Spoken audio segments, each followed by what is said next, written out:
नमस्कार, अटेंशन में आपका स्वागत है और मैं हूं मनोज वर्मा। मध्य प्रदेश में विधायकों को अब अमर्यादित भाषा का इस्तेमाल करना भूलना होगा। प्रदेश की विधानसभा में जल्दी ऐसे शब्दों की एक सूची बनने जा रही है जिन्हें सभ्य भाषा का सूचक नहीं माना जाता है। दरअसल इस बजट सत्र में कई बार विधायकों ने विधानसभा की कार्रवाई के दौरान पप्पू, बंटाढार, झूठा, गोदी फेंकू, मामू, मदबुद्धि जैसे कई शब्दों का प्रयोग किया, जिसको लेकर विधानसभा अध्यक्ष ने कहा कि बजट सत्र के दौरान हमें कार्रवाई की किताब से बहुत से शब्दों को हटाना होगा, क्योंकि विधायकों ने कार्रवाई के दौरान कई अशोभनीय शब्दों का प्रयोग किया है। अब ऐसे में देश की संसद में जिन शब्दों के इस्तेमाल पर रोक लगाई गई है, ठीक उसी तरह मध्य प्रदेश विधानसभा में भी असंसदीय शब्दों के इस्तेमाल पर रोक लगाई जाएगी। लेकिन सवाल यही कि क्या माननीय अमर्यादित शब्दों का इस्तेमाल करने से अपने आप को रोक पाएंगे? विधानसभा अध्यक्ष की ये पहल भविष्य में क्या रंग लाएगी, ये तो आने वाला समय बताएगा। आज हम इसी पर चर्चा करेंगे, लेकिन उसके पहले देखिए हमारी ये खास रिपोर्ट।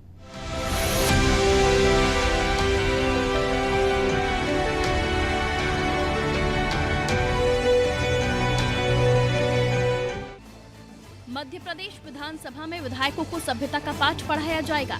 सदन के अंदर बहस के दौरान पक्ष और विपक्ष के बीच नोकझोंक होना आम बात है, लेकिन कई बार विधायक आवेश में शब्दों की मर्यादा भूल जाते हैं। असंसदीय शब्दों का इस्तेमाल कर दिया जाता है। ऐसे शब्दों को सदन की कार्यवाही से एक्सपंज करना पड़ता है। अब विधानसभा सचिवालय अमर्यादित शब्दों के इस्तेमाल पर रोक लगाने की तैयारी में है। इसके लिए विधानसभा सचिवालय ऐसे शब्दों की सूची बनाने जा रहा है जो सदन में नहीं बोले जा सकते। देश की संसद में जिन शब्दों के इस्तेमाल पर रोक लगाई गई है, उसी तरह मध्य प्रदेश विधानसभा में भी असंसदीय शब्दों के इस्तेमाल पर रोक लगाई जाएगी। इसके लिए एक डॉक्यूमेंट तैयार किया जाएगा और विधायकों को बताया जाएगा कि सदन की कार्रवाई के दौरान माननीय कौन से शब्दों का इस्तेमाल न करें। मध्य प्रदेश विधानसभा के स्पीकर गिरीश गौतम का कहना है कि हिंदी, अंग्रेजी और भारतीय भाषाओं समेत प्रदेश की स्थानीय बोलचाल की भाषा में जिन अमर्यादित शब्दों का इस्तेमाल किया जाता है, उन्हें असंसदीय मानकर सदन की कार्यवाही में इस्तेमाल पर रोक रहेगी। इसके लिए विधानसभा सचिवालय पूरी जानकारी जुटाकर विधायकों को सूची मुहैया कराएगा। जल्द ही विधायकों का प्रशिक्षण वर्ग होगा, जिसमें सदन के सीनियर नेता उन्हें संसदीय मर्यादाओं का पाठ पढ़ाएंगे। पप्पू, मंदबुद्धि और झूठा जैसे शब्दों का इस्तेमाल भी विधानसभा के अंदर नहीं हो सकेगा। मीडिया की सुर्खियों में स्थान पाने के लिए सदन के अंदर अक्सर ऐसे जुमले और कटाक्ष किए जाते हैं जो अमर्यादित होते हैं और उन्हें सदन की कार्यवाही से विलोपित करना पड़ता है। स्पीकर गौतम का मानना है कि ऐसे शब्दों को बोलना ही नहीं चाहिए जिनको विलोपित करना पड़े। आवेश में आकर विधायक सदन की गरिमा और मर्यादा का ध्यान नहीं रखते हैं। स्पीकर को विधानसभा की कार्यवाही भी कुछ मिनटों के लिए स्थगित करना पड़ती है। इसी सप्ताह प्रश्नोत्तर काल में भी ऐसा ही देखने में आया था। अब विधायकों को डॉक्यूमेंट दिया जाएगा और उसमें किन किन शब्दों का इस्तेमाल सदन में नहीं कर सकते, उसका उल्लेख होगा। ये पहल भविष्य में कितनी कारगर होती है, ये इस बात पर निर्भर करेगा कि विधायकों द्वारा इसे कितनी गंभीरता से लिया जाता है। विधानसभा के माननीय अध्यक्ष जी का अभिनंदन है कि जो उन्होंने अमर्यादित शब्द, आपत्तिजनक शब्दों को रोकने के लिए जिस प्रकार से कांग्रेस आए दिन इस प्रकार के शब्दों का इस्तेमाल करके चर्चाओं में बने रहने का काम करती थी, अब संसदीय भाषा की जानकारी विधायकों को देंगे और उसी दृष्टिकोण से सदन की कार्रवाई चलेगी। तो मुझे लगता है कि निश्चित तौर पर राजनेताओं के बारे में समाज की धारणा भी बदलेगी और कांग्रेस का जिस प्रकार का रवैया रहता आया है कि विपक्ष का मतलब गाली गलौज, विपक्ष का मतलब आपत्तिजनक भाषा, विपक्ष का मतलब मर्यादा को तोड़ देना, भंग कर देना, मुझे लगता है इस पर रोक लगनी ही चाहिए और इसलिए विधानसभा अध्यक्ष जी ने जो प्रयास किया है वो अभिनंदनीय है। विधानसभा अध्यक्ष जी का हम आभार व्यक्त करेंगे कि कम से कम भारतीय जनता पार्टी का जो एक प्रोपेगेंडा अभियान है, जिसके माध्यम से वो लोगों को के खिलाफ निंदा अभियान चलाते हैं, उन शब्दों का विधानसभा में प्रयोग करने पर उन्होंने प्रतिबंध लगा दिया है और उन्हें असंसदीय घोषित कर दिया है। ये निश्चित रूप से एक बहुत ही उनका स्मरणीय कार्य रहेगा।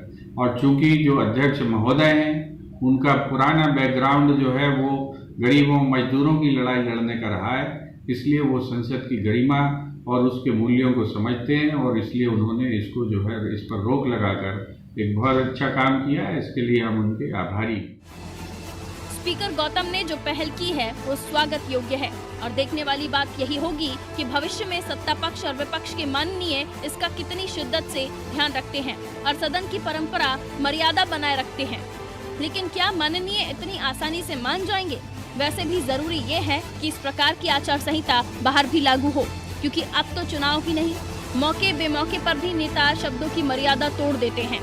ब्यूरो रिपोर्ट, अनादि टीवी।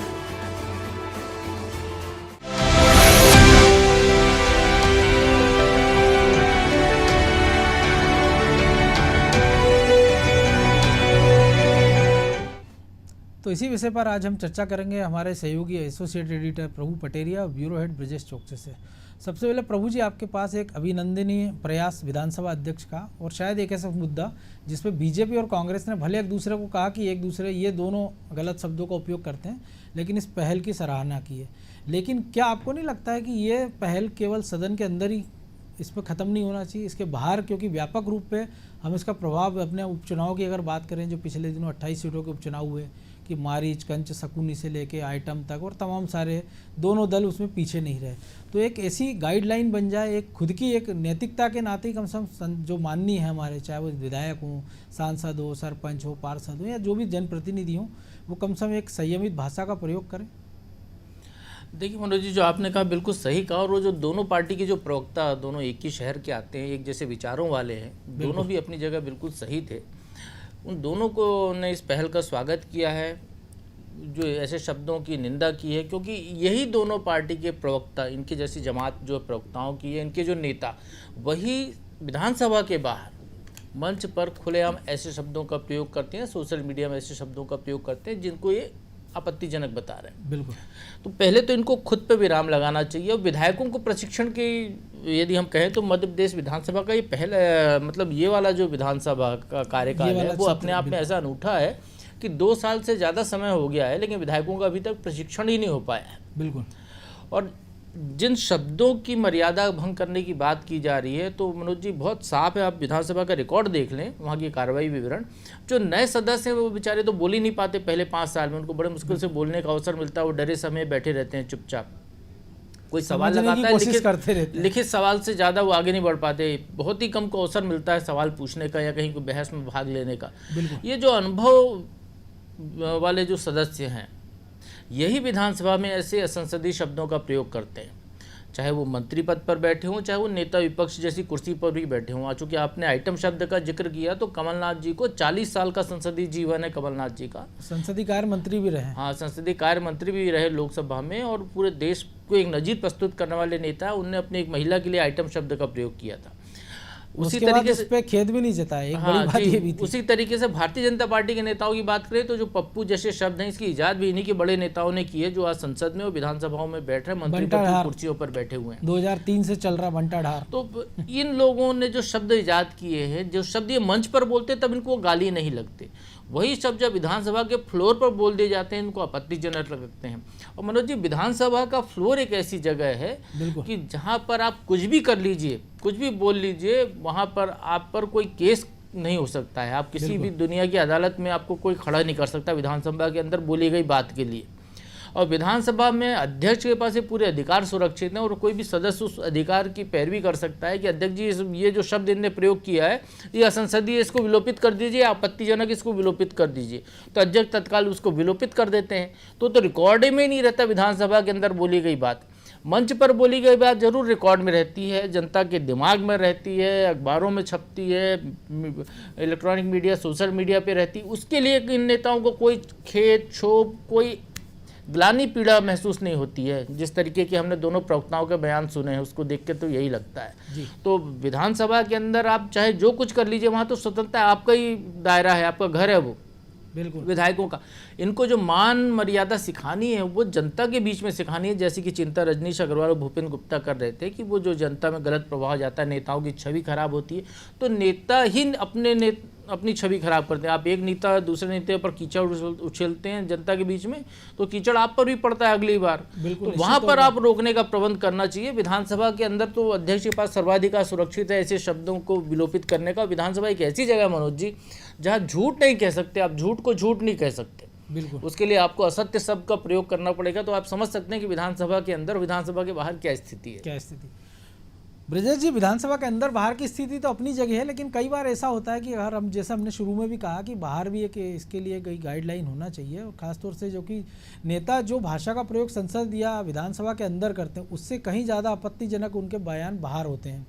पिछले दिनों का इस किस्सा है जब लोकसभा अध्यक्ष ओम बिरला को ये कहना पड़ा, अधीर रंजन चौधरी जो कि विपक्ष के नेता कांग्रेस के सदन में, कि हम आपको क्यों दिखाएं, क्योंकि क्या जनता को केवल हंगामा दिखाया जाए। तो अगर एक लोकसभा अध्यक्ष आसंदी से ये बात करता है तो इसका मैसेज उन नेताओं के प्रति क्या स्थिति बनती होगी जनता में, ये देखा जा सकता है। दूसरा, कई सारे नेता हमने देखा है कि कोई सारे विदेशी एजेंसियों या कोई, हमने देखा प्रधानमंत्री कहते हैं कि आप उनको कपड़ों से पहचान सकते हैं, राहुल गांधी कहते हैं इस देश में कि लोकतंत्र खत्म हो गया है, और ये सब बातें उस लोकतंत्र में कह रहे हैं जिसने उनको ये बोलने की आज़ादी दी है। इसके बाद वो कभी लोकतंत्र खत्म आता है, वो कपड़े से पहचानने की बात करते हैं। तो इसके लिए क्या होना चाहिए? क्योंकि चुनाव के समय अगर आप बोलते हैं तो चुनाव आयोग कार्रवाई कर लेता है, बाकी दिनों में तो सब जिसकी मर्जी है वो बोल रहा है। देखिए मनोज जी, जैसा कि प्रभु जी ने कहा है कि संसद में तो सारे अधिकार हैं, और ये कोई नई बात नहीं हो रही कि यदि मध्य प्रदेश की विधानसभा में जो बात की जा रही, पहले से ही मध्य प्रदेश की विधानसभा में कई शब्द ऐसे हैं जिनको वहाँ से कार्रवाई से हटा दिया जाता है। आपने लोकसभा की बात की, तो लोकसभा अभी हमने देखा हाल ही में कि प्रधानमंत्री तक के शब्द हटा दिए, उनने कुछ शब्द हटा दिए, गुलाम नबी आज़ाद के शब्द हटा दिए गए थे। इसके बाद से फिर एक नई बैठक छिड़ी के और भी शब्दों को ऐसा समाहित किया जाए जिनको असंसदीय माना जाए। तो लोकसभा में तो बाकायदा 99 में एक बुक छपी थी जो 1100 पेज की थी, जो अब बढ़कर 2000 पन्नों की हो गई है मनोज जी, जो उसको बाकायदा प्रकाशित किया गया है। इसमें हाव भाव का भी आप ऐसे प्रकट नहीं कर सकते हो संसद के अंदर। आप सिर्फ बोलने वाले ही शब्द नहीं कि आप अंधी लूंगी सरकार है, अली बाबा 40 चोर हैं, और ऐसे पप्पू दमाद, और हाल ही में अभी कुछ शब्द लोकसभा में और राज्यसभा में भी इस बुक में शामिल किए गए हैं जिनको असंसदीय माना गया। लेकिन आपको लगता है, हमने ऐसे भी नेता देखे हैं इसी मध्य प्रदेश की अगर हम बात करें, कि जो कलेक्टर या मुख्यमंत्री का संदेश नहीं पढ़ पाते हैं, वो 2000 पन्नों की किताब पढ़ते होंगे, कभी उन्होंने जहमत उठाई होगी? सबसे बड़ा सवाल मनोज जी यही है, क्या ये असंसदीय घोषित हो जाने के बाद भी आपके हमारे सांसद विधायक माननीय जो हैं वो मर्यादित हो जाएंगे क्या? इसके लिए उनको अपने नैतिक चरित्र में उनको प्रशिक्षण देने की जरूरत है। जैसे कि प्रभु जी ने कहा कि अभी 2 साल हो गए लेकिन प्रशिक्षण नहीं दिया गया, नए विधायकों को बोलने का मौका नहीं मिलता, पुराने नियम तोड़ते हैं और असंसदीय शब्दों का उपयोग करते हैं। लेकिन इन जो नए विधानसभा अध्यक्ष बने उन्होंने एक काम और अच्छा किया है कि जो नए विधायक बनने वाले हैं मनोज जी, नए विधायक जो चुनकर आए हैं उनके लिए भी एक सत्र में एक दिन निर्धारित रखेंगे कि वो अपने सवाल पूछ सकते हैं। तो उनको सिखाने की ज़्यादा जरूरत है। हमारे पास सारी चीज़ें हैं कि क्या संसदीय है क्या असंसदीय है, सब चीज़ों की, लेकिन जो हमारे माननीय हैं इनकी पढ़ने की जो प्रवृत्ति है, सीखने की प्रवृत्ति है, वो खत्म हो गई। उसको जागृत करने की जरूरत है। ये भी विधानसभा अध्यक्ष, लोकसभा अध्यक्ष का दायित्व है कि वो अपने सांसदों को, विधायकों को पढ़ाना सीखें। जो क्या कार्य पद्धति होती है, क्या कार्यशैली होती है, किस तरह से काम करते हैं संसद और विधानसभा, उसके बारे में इनको प्रशिक्षण देने की जरूरत है। हम देखते हैं विधानसभा में जाते हैं, लाइब्रेरी खाली पड़ी रहती है, नहीं तो पहले के विधायकों को देखो पढ़ते थे मनोज जी, पढ़ने की जो प्रवृत्ति थी उनके कारण, तो वो सीखते थे, शब्दों का ऐसा चयन करते थे जो कटाक्ष भी करते थे और अपमानजनक भी नहीं होते थे, किसी को अपमानित भी नहीं करते थे, असंसदीय भी नहीं होते थे। तो आप अटल जी को सुनने क्यों जाते थे? वो विपक्ष पे ऐसे निशाना साधते थे, ऐसे शब्द बाण छोड़ते थे कि चारों खाने चित हो जाता था विपक्ष, लेकिन कहीं किसी का अपमान नहीं होता। लेकिन वो भाषा की मर्यादा को नहीं लांघते थे जी। तो ये सब सिखाने की जरूरत है। ये तब आएगा जब आप पढ़ोगे, बड़े नेताओं का अनुसरण करोगे। लेकिन अब देखने का आ रहा है जो बड़े नेता हैं, जो मार्गदर्शक होना चाहिए, वही आपको ऐसी भाषा का इस्तेमाल कर रहे हैं, तो निचले वाला तो आराम से वही सीखेगा जो उसका नेता कहेंगे। तो जैसे कि अभी प्रभु जी ने भी उदाहरण दिया कि कमलनाथ जी का 40 साल का संसदीय अनुभव है, लेकिन वो ऐसे शब्दों का इस्तेमाल कर रहे हैं। तो आप सोचिए नए विधायकों के लिए आप क्या दे रहे हो, क्या संदेश दे रहे हो, क्या सिखा रहा हो उनको। तो मुझे लगता है कि बड़े नेताओं को सीखने की ज़्यादा ज़रूरत है। उनको ज्ञान पहले से ही है, वो लोगों के लिए एक ऐसा अनुसरण करें, ऐसा काम करें कि जिसका अनुसरण उनसे आए, बाद में आए विधायक करें। तो उनको सीखने की जरूरत नहीं है, और जो नए विधायकों को सिखाने की जरूरत है। तो सिखाने से जो संसद में वहां से तो शब्द गायब हो जाते हैं। अब एक नए प्रचलन चला है कि आप विधानसभा की कार्रवाई से अध्यक्ष को सारे अधिकार हैं, वो आपको कार्रवाई से सस्पेंड भी कर सकते हैं, वो शब्द भी विलोपित कर सकते हैं जो उनको लगे, जो अनुचित, चाहे वो उसमें असंसदीय हो या ना हो। लेकिन विधानसभा अध्यक्ष के पास अधिकार है कि उनको लगता है कि तत्काल में कि ये शब्द मर्यादित नहीं है, असंसदीय इसको करार दिया जा सकता, तो वो विलोपित करा देते। लेकिन वही शब्द वही विधायक वही माननीय बाहर आके मीडिया के सामने बोलते हैं और वो सुर्खियां बनता है। तो आप इस तरह से एक तरह से संसद की जो मर्यादा है उसको लांघ रहे हैं। आप क्या आचरण पेश करना चाहते हैं? जब एक विलोपित शब्द हो गया उसको आपको बाहर दोहराने की जरूरत नहीं है, लेकिन हमने देखा कि बाहर दोहरा देते हैं और उस कानून के दायरे से बच जाते हैं कि हमने संसद की मर्यादा का उल्लंघन नहीं किया, हमने विशेष अधिकार हनन नहीं किया, इस कारण बाहर आकर बोलते हैं, सोशल मीडिया पे बोलते हैं। तो जो प्रभु जी ने कहा है कि जो दोनों हमारे प्रवक्ता कह रहे थे, पहले नेताओं के अपने आचरण में लाना पड़ेगा, उनको अंदर बाहर एक सा आचरण करना पड़ेगा। नहीं तो आप बाहर गाली देते हो तो आप सदन में जाओगे तो आपके मुंह से अचानक गाली निकल ही जाएगी। बिल्कुल। तो आप अपने आचरण में सुधार करिए, तब जाकर ये इसका कोई मायने होगा, इसका कोई अर्थ होगा कि आपने इन शब्दों को असंसदीय कह दिया। नहीं तो आपकी जबान पे आएगा और फिसल जाएगा वो सदन के अंदर। बिल्कुल। प्रभु जी, ये तो हमने बात की, पढ़ने पढ़ाने की भी बात है, सीखने सिखाने की भी बात है, और ये तो चलता रहना चाहिए सिलसिला। लेकिन एक दिलचस्प बात है, अगर एडीआर की रिपोर्ट हम देखें कि 40% सांसद या विधायकों पर आपराधिक मुकदमे हैं, लेकिन जिस प्रकार के जो बोल वचन हम सुनते हैं, कई सारे बाहुबली हमने देखा है विधानसभा लोकसभा में हैं, लेकिन जो लोग ज़्यादा पढ़े लिखे हैं वो इस तरीके की भाषा का प्रयोग करते, बनाम इसके कि जो बाहुबली हैं वो इस प्रकार की भाषाओं से शायद अंदर तो शायद ही कोई एक आध मौका आया हो कि जो कहते हैं।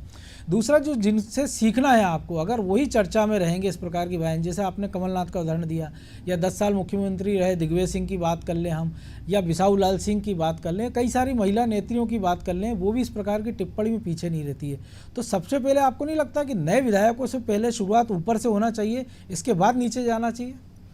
मनोज जी, सबसे पहली बात तो यह है कि जो शब्द आपको विधानसभा या संसद में असंसदीय लग रहा है तो उसको हिंदी के शब्दकोश से और देश में प्रचलन से हटा देना चाहिए। भारत एक विविधताओं का देश है, यहाँ पर जरा कुछ दूरी पर ही भाषा बदल जाती है, लोगों के संस्कार बदल जाते हैं। और यदि आप ग्रामीण पृष्ठभूमि से आए हैं, यदि आप में जरा भी लोक कला का भान है आपको, तो आप देखिएगा कि लोक संस्कृति में तंज कसने के अपने अपने कारण हैं। बिल्कुल अलग अलग तरीके हैं, उसमें बहुत सारी चीज़ें जो है ऐसी की जाती हैं जो वहाँ पर जायज़ है, लेकिन जब आप उसको मीडिया में दिखाने की नज़र से यदि कोई कह दे कि देखो इसने ऐसा कह दिया, जैसे कमलनाथ जी का आइटम शब्द ही जो हम जिसकी जिक्र कर रहे थे, कमलनाथ ने कहा कि संसद में आइटम कहा जाता है कि आइटम नंबर 1, आइटम नंबर 2, हम होटल जाते हैं, होटल में भी कहते हैं कि भाई क्या क्या आइटम है।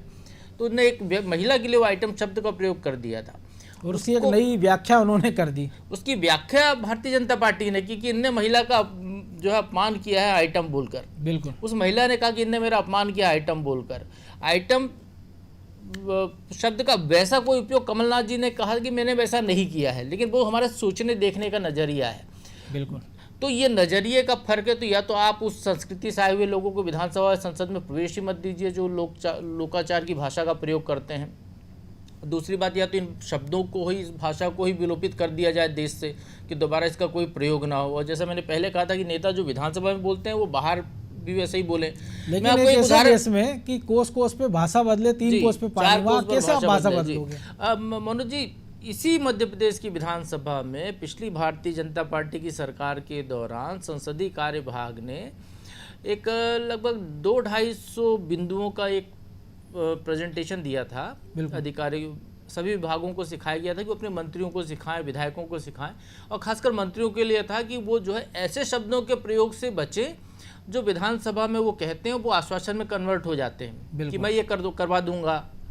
या किसी ने विधायक ने कहीं सड़क की मांग उठाई तो उन्होंने कहा हम इसको देख लेंगे, इसको करवा देंगे। तो उन्हें ऐसे शब्दों से बचने के लिए क्या क्या शब्दों का प्रयोग किया जाना ये सिखाया गया। तो आप ये सोच लीजिए कि जहाँ पर जो जनप्रतिनिधि, जो मंत्री है, वो समाज जनता की सेवा के लिए, बिल्कुल विधायक वो जनता की सेवा के लिए, वो जनता से जुड़े हुए सवाल में बचने के रास्ते जहाँ पर खोजे जा रहे हों, तो वहाँ पर मनोज जी झूठ, जिस शब्द को झूठ कहते हैं, वो झूठ में कोई आपत्तिजनक शब्द तो नहीं, किसी की चरित्र हनन तो करता नहीं झूठ, लेकिन आप झूठ नहीं कह सकते विधानसभा में, असत्य आपको कहना पड़ेगा। क्यों? क्योंकि वो जो गांव का भोला भाला आदमी है वो झूठ तो आसानी से समझ सकता है कि नेताजी ने झूठ बोला, बिल्कुल, वो असत्य शब्द को नहीं समझ सकता उतनी आसानी से। तो इसलिए ऐसे जो है रास्ते निकाले जाते हैं, तो इन रास्तों से बचना चाहिए। और विधानसभा तो ओपन फॉर ऑल कर देना चाहिए, फ्री फॉर ऑल वाला शब्द, क्योंकि मध्य प्रदेश विधानसभा में गाली गुप्तार भी हमने देख चुके हैं। बिल्कुल। मारपीट कुर्सियां की भी नौबत फिकी भी है, आ इस समय हमने चुकी है। देखा कल्याणी पांडे वाला जी। मामला था, कुर्सियां और भी फिकी हैं। तरह तरह के वो तो कम से कम यहाँ पर तो ये स्वतंत्रता दे देनी चाहिए कि जनता को ये पता चले कि जिनको चुनकर उनने भेजा है इस फ्लोर पर वो किस नेचर के हैं, क्या आचरण, उनकी आम बोलचाल की भाषा क्या है, वो कैसे विचार उनके हैं, वो वहाँ रिकॉर्ड पर आए और बिल्कुल, जनता और को वो समझ वोट, में आए। बिल्कुल, और वोट मांगने आते हैं तो उनकी भाषा क्या होती है, जी, और वोट जीतने मांगने के आते बाद हैं तो क्या हाथ भाषा? जोड़कर बिल्कुल दादी, अम्मा, बहन जी कहते हैं, और जब विधानसभा फ्लोर में अंदर रहते हैं तो कुछ और शब्दों का प्रयोग करते हैं। वहाँ विलोपन नहीं करना चाहिए, वहाँ ऐसे शब्दों का जो ऐसा बोलते हैं वहाँ पर इनका बाकायदा प्रकाशन करना चाहिए, और चरित्र हनन इनका जो होता है उसका एक रास्ता खोलना चाहिए कि इनको देखा जाए कि हमने जिनको चरित्रवान नेताओं को चुनकर भेजा उनका वास्तविक चरित्र क्या है, ये जनता के सामने आना चाहिए। तब ये शायद ये इसमें सुधार होगा, नहीं तो यही होता रहेगा कि वो विधानसभा में तो अच्छी शब्दों का प्रयोग कर लेंगे, बाहर आएंगे तो वो जो उनको बोलना है वही बोलेंगे। बिल्कुल ब्रजेश जी, बाहर और अंदर की तो बात है, निश्चित तौर पर उसमें सुधार की ज़रूरत है, और जैसा प्रभु जी ने भी कहा, विस्तार से बताया है, और ये भी है कि चलिए कुछ शब्दों पर आप प्रतिबंध लगा देंगे, लेकिन कई सारे नेता हमने देखे हैं कि अगर आपको भाषा का ज्ञान नहीं है तो कई बार होता है कि जैसे हमने राहुल गांधी की अगर एक उदाहरण देखें, मोदी का हमने उदाहरण दिया, प्रधानमंत्री का, कि उत्तर भारतीयों की समझ पर वो सवाल उठा देते हैं, जहाँ से कई दशकों तक वो शासन करते हैं, का रास्ता वहीं से निकला जिनका, रायबरेली से, पड़ोस की सीटों से। वो अगर ऐसे सवालों या ऐसे शब्दों का चयन करें और बाद में कह दें कि उनका आशय ये नहीं था, तो फिर इससे कैसे निपटा जाएगा? देखिए मनोज जी, नेता पहले एक इलेक्ट्रॉनिक मीडिया इतना नहीं था, सोशल मीडिया इतना नहीं था, तो नेता बदल जाते थे तो उन पर भरोसा ज़्यादा रहता था कि हो सकता है किसी ने उनके बयानों पे छेड़छाड़ कर दी हो। आज की तारीख में हम देखते हैं कि वो तोड़ मरोड़ के बोलने की जो उनकी प्रवृत्ति नहीं थी, लेकिन आज वो मीडिया पे सामने बोलते हैं, हमें बोलते हुए दिखते हैं, इसके बाद भी वो पलट जाते हैं। तो नेताओं का चरित्र देखिए, वो आज कुछ कह रहे हैं फिर वो बोलते हैं कि ये मेरा आशय नहीं है, इसको तोड़ मरोड़ के पेश किया गया है, मेरा ऐसा मंतव्य नहीं था, मैंने किसी को अपमानित नहीं किया है। तो नेताओं के चरित्र को जनता भी समझने लगी है। अब यदि विधानसभा में भी ऐसा होने लगे कि वो गाली गलौज करने लगे, नेताओं को जान गई है पब्लिक, वो समझती है कि उनका जो नेता है उसको चुनना है, लेकिन उसके सामने सबसे बड़ी दिक्कत ये है कि 2 लोगों में से उसको चयन करना है या 3 लोगों में से चयन करना है। तो वो ये देखती है कौन खराब है, कौन उससे थोड़ा अच्छा है, कौन उससे अच्छा है। जब तक अच्छे लोग नहीं आएंगे, जब तक इनको चरित्र इनका उजागर और नहीं होगा, तो इस तरह से जैसे प्रभु जी ने कहा कि फ्री फायर हाल कर दो, तो वो गालियां देने लगेंगे। हमने तो इसी सदन में सुना है, आजम खान वाला जो एपिसोड आपको भी याद होगा कि इसके बाद एक नई बहस छिड़ी थी कि उन पर कार्रवाई की जाना चाहिए। उन्होंने संसद पे जो सभापति रहती है, वो महिला थी, वो बैठी थी, उनको लेकर आपत्तिजनक, रमा देवी को लेकर आपत्तिजनक टिप्पणी कर दी थी।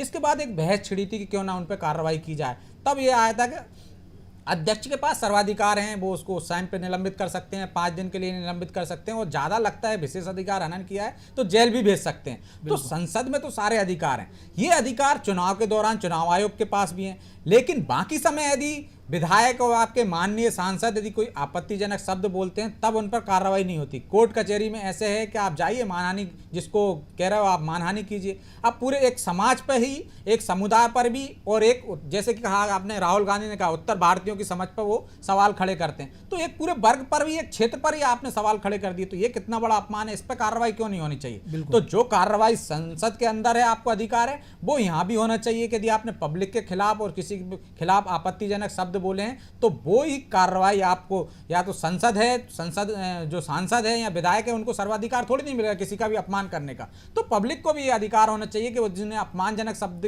बोले हैं तो वो भी जाकर FIR करा सकें कि हमारे बारे में उन्होंने बोले हैं, और इस पर या तो वो माफ़ी मांगे या उन पर कार्रवाई हो। लेकिन ऐसा होता नहीं है।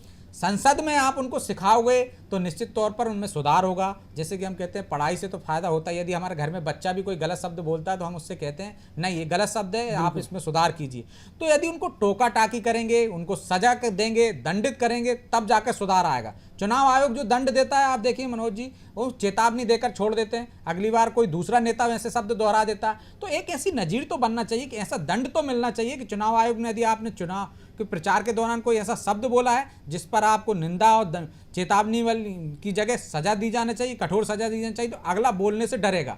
तो डर के बिना अनुशासन नहीं आने वाला। तो जो दूसरों पर लागू होता है, जो मिलिट्री में लागू होता है, जो पुलिस में लागू होता है, वो ही संसद और विधायकों पर लागू होगा, तब जाके वो मर्यादित होंगे और संसदीय हो पाएंगे। बिल्कुल बड़ी बात है, और ऐसा शायद हम भी उम्मीद करें कि शायद वो दिन जल्दी आए बहरहाल आप दोनों का बहुत शुक्रिया इस चर्चा में भाग लेने के लिए और विस्तार से दर्शकों को बताने के लिए। लेकिन सबसे बड़ी बात यही है कि ऐसे देश में हम रह रहे हैं जहाँ हम नारी की पूजा करते हैं, लेकिन पुरुषों की लड़ाई में भी गालियां महिलाओं को देते हैं। ऐसे ही कुछ आचरण हमारे माननीयों का भी है। वो जिस जनता जनार्दन की बात करते हैं, उसके पैर छूते हैं, कस्में खाते हैं, और जब उसका वो प्रतिनिधित्व करने जाते हैं तब जिस प्रकार की वो भाषा का उच्चारण करते हैं उस दूसरे नेताओं के प्रति, अपने दल के नेताओं के प्रति, कई बार अपने कार्यकर्ताओं के प्रति या आम जनता के प्रति, तो शायद उनको एक आत्म अवलोकन की भी ज़रूरत है। क्योंकि आप हर चीज़ सिखा नहीं सकते हो, समझा नहीं सकते हो। कुछ चीज़ें आपको आत्म अनुशासन के साथ सीखना पड़ेगी, आगे बढ़ना होगा। और माननीयों को इस पे सबसे ज़्यादा काम करने की ज़रूरत है, क्योंकि समय के साथ साथ जैसे हम टेक्नोलॉजी बदलती जा रही है उस हिसाब से माननीय बदल नहीं रहे हैं। वो आज भी 18वीं 19वीं शताब्दी के जी रहे हैं और युवाओं की सोच से पिछड़ रहे हैं। और इसकी भरपाई करने के लिए वो सुर्खियों में रहने के लिए उल जलूल बयानों का सहारा लेते हैं, कंचमारी या जो भी बोलते हैं। कभी लड़कियों की शादी की आयु पर सवाल उठाते हैं, कभी किसी नेता की पत्नी के बारे में टिप्पणी करते हैं। तो एक बार उन सबको बैठकर चिंतन करना चाहिए कि पहले वो सुधरें, इसके बाद अपने जो जूनियर हैं उनको वो सुधारने का प्रयास करें। टेंशन में आज इतना ही, मुझे दीजिए इजाज़त और आप देखते रहिए अनादि टीवी। नमस्कार।